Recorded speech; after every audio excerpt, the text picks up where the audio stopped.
Tape 2, interview with Mr. Zoltan Gancz, October 13, 1995. Interviewer Maximilian Lerner, interview conducted in English, Cheyenne, Wyoming.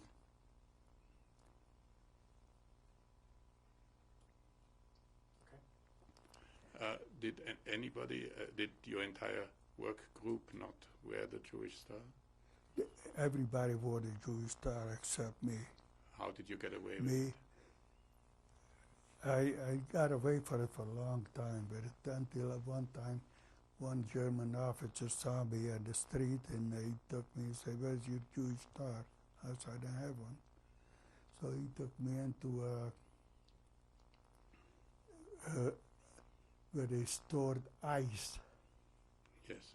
Ice factory. And he let me stay over there. He said, "If I catch you again without a star, that's where you're going to be." I still didn't wear a star. I managed to get around without a star all the time because I was always on the road. We were going from where the camp was, where we had the horse and wagon. Then later on we went to Austria from Hungary, two of us, me and the one that took care of the horses. I went in as an interpreter. And the other one was a German? No, the other was also a Jewish fella. Mm-hmm. But he knew how to handle horses, I did. Mm-hmm. And I went just along for the ride. And what we used to do every day is bring back from Austria wood, about that thick, to make rifle butts. Every single day we went there and back. And you were delivering messages, or? We were delivering just the lumber. And every day, the family I stayed with was a German family. They knew you were Jewish? They didn't know we were Jewish. In fact, they were looking for us. The Germans were looking for us, looking for a couple of Jews who said, "We don't have any Jews here." So they gave up. But we were Jewish, but those that needed to know knew it. Mm-hmm. So every day we left one piece of lumber, to make, and give it to the Germans family that we were there, and they put it up on their roof, not on they had attic. Attic, yeah. They put it on the attic. Every single day we bought one back from there. And that was fine with them. It was fine with us. Then later on we had to move away from there for some reason, move to another place. And that family, they brought us bread, baked bread, every single day or every other day for what we did for them. So I got away with it for a long time. Then the Hungarian officer we had, he was the biggest horse thief in the world. He was stealing horses wherever he could. And he got caught too. He was a commander of our group. Then he came to me, he said he knew I was running around.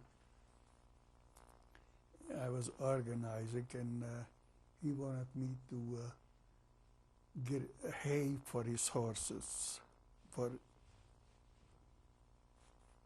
And he told me that I should take it from the Germans. I didn't like him in the first place. So I went over to the German colonel, and I told him. And not only that, he beat me up very good too. He give me a message and say, "You better do it or else." Mm-hmm. And you go back to the camp as of right now. Instead of going back to the camp, I went to this German officer's colonel, and I told him what happened. He said, don't go back. Stay where you are.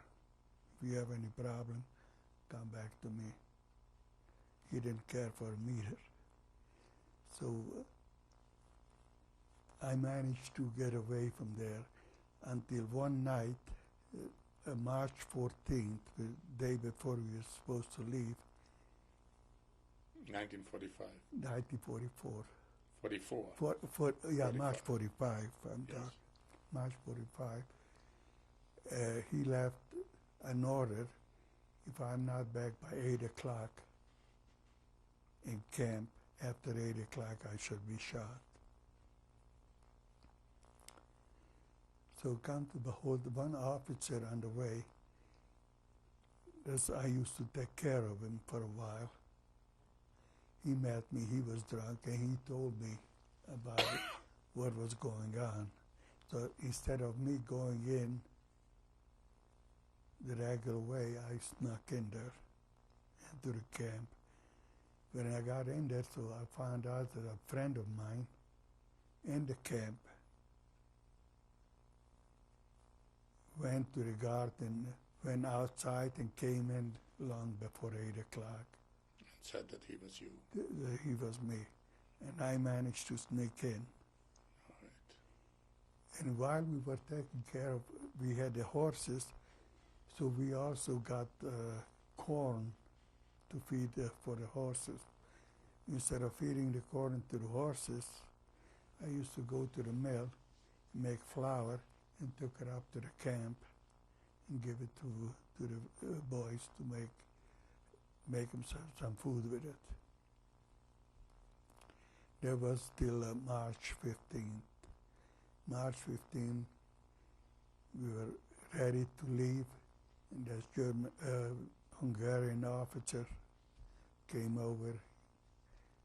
He was looking for me, and he beat me over the head like you wouldn't believe it. Whip? Yeah, not with the whip. He had A baton.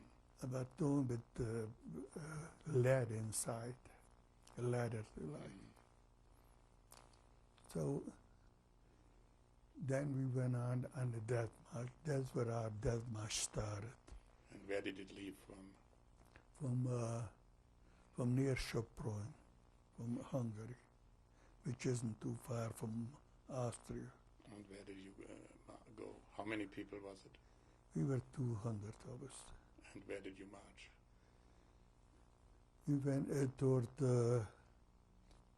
we were Linz, Wels, Mauthausen. We went to Mauthausen, and we stopped a few places along the way. Who guarded you? First, until we left Hungary, there was the Hungarians. Once we got into Austria, the Germans took over. Wehrmacht or SS? Or? As there was Wehrmacht, there was punks, Hitlerjugend, Hitlerjugend punks, and Wehrmacht and also. And at one time on the way in the Alps, some German SS, we were walking over there, they just started just machine gunning, just for the fun of it. They killed quite a few of our people. And how long did this march take till you go? This march took about, I would say, till about middle of April. And out of the 200 who left, how many? Well, then we got into a place where they accumulated 5,000 of us. And out of the 200 who left, how many arrived at their destination? Out of the 200, I'd say maybe 40. Yeah, the rest were killed on the way. The rest were killed on the way. If you fall out from the line, you couldn't walk anymore, or you didn't want to walk anymore. They shot him right on the spot. Dead, right then and there. So those 40, where were you then? Well, we were, by that time already, we were in a group of about 5,000. Where was that? Where? In Austria, Where do you know? Do you remember? from Auschwitz. From From, Mauthausen. not, Mauthausen. Mhm. I think there we got regrouped again, Mhm. and they had a bunch of people over there, and then we took us into Gunskirchen. I mean, we were walking back and forth because wherever we went, I remember being in Wales about 2 or 3 different times, walking there and back because the Americans were coming there. I mean, you can hear the firing. And on the way also the American, they were bombing us too. While we were in Hungary, the Russians were bombing us on the train. They made 10 different sorties on us on the train, and they never managed to hit the train. They killed a few people, yes, but as far as destroying the train from going anywhere or the rails, they didn't manage. Just one plane. And then we were going by train. Then the American attacked us also without any success. You were in Mauthausen, and from there you went to where? Gunskirchen? From Mauthausen we went to Gunskirchen. And along the way, I don't know where it happened, near Wales, we went into a camp. It was, the Germans were in it, a German military, military or SS, I don't know for sure. So some of us managed to take some blankets because all I got was one flannel blanket, and it was mighty cold to sleep outside with one flannel blanket. So I took a blanket, and there were 4 others that took German blanket, and they found out about it. So they gave us a chance to return the blanket. Luckily, I don't know, I locked us. I had a blanket that wasn't a military blanket. It was a civilian blanket. But those that didn't return the military blanket, they executed them right then and there, the 3 of them. I ended up with my blanket because it wasn't a military blanket. Now this was we are talking now middle of April 1945. Yeah, that was about middle of April 1945. And then what happened to you? Then we went into this camp in Gunskirchen. Not far from Mauthausen. Not far from, I don't know how far from Mauthausen. It couldn't be too far. Okay. But over there, all we got, on the way, all we got is one slice of bread. That's we got it. In Gunskirchen, we got a cup of coffee and maybe now and then one slice of bread. And what did you do in Gunskirchen? Did you work? Nothing. I was in detail to take the dead into they have a big dish dug up for burial. And that's all. We just threw them in.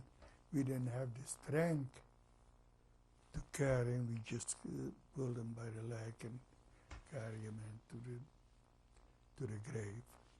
And how long were you in Gunskirchen? Till about May 5th or 6th, somewhere And you around were liberated there? There we were liberated. By the Americans? By the American. And there I took off the very next day. I didn't stay there. And where did you go? I went to next town, and they had a German warehouse of all kind of food supply for the German army. It was tremendous. It was about 2 blocks long, loaded to the gill with food. So I went over there, and few thousand other people, they were there. And we went in there, first I was guarded by the American military police. And then they say they couldn't hold us back, so they let us in. They took off, and the officer came over and said, "Get to the military police." He said, "Get away from there." And we went into the warehouse over there and loaded up with all kinds of food. Put it in the back sack, and was going to go outside. I couldn't carry the food. There's no way. I managed to get across the street, and I dumped the house over there. I went back, get something. We were absolutely crazy. There were more people died over there with the food in their mouth while eating. Because their bodies wouldn't take it. The body couldn't take it. In fact, I was there for about 2 days in the warehouse. Finally went in there. And after a while, I said, "That's no good. You can't stay over there." So I went outside and lay down in the ditch on the side of the road. Then the Americans used to come and pick up everybody from the side of the road and took them into American camp. So while I was laying got to this American camp over there, a sergeant came over and asked me a question, what matter, which I didn't speak English at all. All I knew, my stomach was hurting. I ate too much. Yes. So they brought me over a canteen of beans, cooked beans, brown beans, and I ate it and came back again, and my stomach still hurt. So brought me another one. After the third one, I didn't complain at all. I couldn't take any more beans. So he left me alone. So they took us into a camp where they have German officers' uniforms. So by that time, I don't have to tell you, I had diarrhea. Yes. Like you wouldn't believe it. Because I had diarrhea actually from a day before we got liberated. They gave us a package of Red Cross package. 20 people had to divide a Red Cross package, which was about 5 pounds. And my luck, I ended up with fish oil. Which you ate. After not eating for so long, I took the fish oil. I figured, well, it's going to give me something. And it sure did. I drank it up. And I didn't need to tell you, I had diarrhea. It lasted me for about 3 to 4 weeks. They couldn't stop it. Now, from there, where did you go? From there, we went to it took us into a camp. It's a make-believe hospital. A DP camp? No, not DP camp. It was just there was no DP camp at that time. There was still 1945, still Yes. May, early part of May. So they makeshift hospital, sort of. The Americans took care of you there. Well, there was hardly anybody really took care. The American did take care of. All we got over there first was rice and beef. 24 hours a day they were cooking. How long were you there? I was there about 3, 4 days, like this, 3, 4, maybe 5 days. And Then they somehow fixed up place where it put you in a bed, finally, lay in a bed. By that time I was so weak, I was just watching the clock as to what time I'm going to die. And that time all they feed us is just rice, boiled rice, nothing else. And that went on for about 3, 4, 5 days. And you felt better. And after that, they took us into a real hospital. By that time, I had typhus. They discovered I had typhus. Mm-hmm. So I have typhus, so I'm not supposed to eat anything, not even margarine, nothing with any fat. And somehow I got from the Red Cross, I got 2 cartons of Camel cigarette. And the doctor took care of me. He put me on the strict diet. I made a deal with him. I gave him the 2 cartons of cigarette for 2 pounds of bacon and 4 pounds of bread. And sure enough, he delivered it the next day. And he told the nurse to give him he's going to have diarrhea from here till doomsday. And I ate all of it in one day. Oh. In one day. And then? Then I had diarrhea before I ate it, and I had more diarrhea. And I was there for about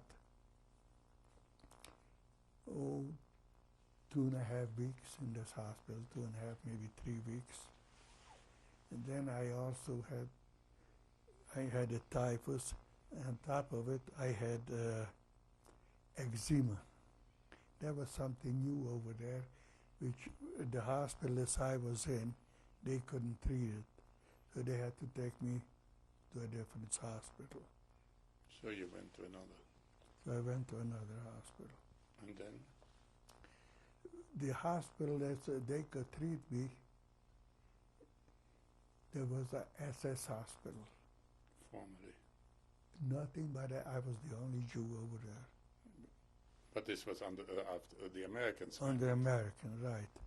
Okay. And nobody could leave over there. And I was there for about 10 days, 10, 12 days in this hospital, but nothing but SS officers and soldiers. With the patients. I was the only Jewish person. And then? And then over there, they didn't feed the SS, all they gave them soup and a slice of bread, like we had in the camp. Mm-hmm. And that wasn't enough for me. I filled myself up with soup, yeah, but that wasn't.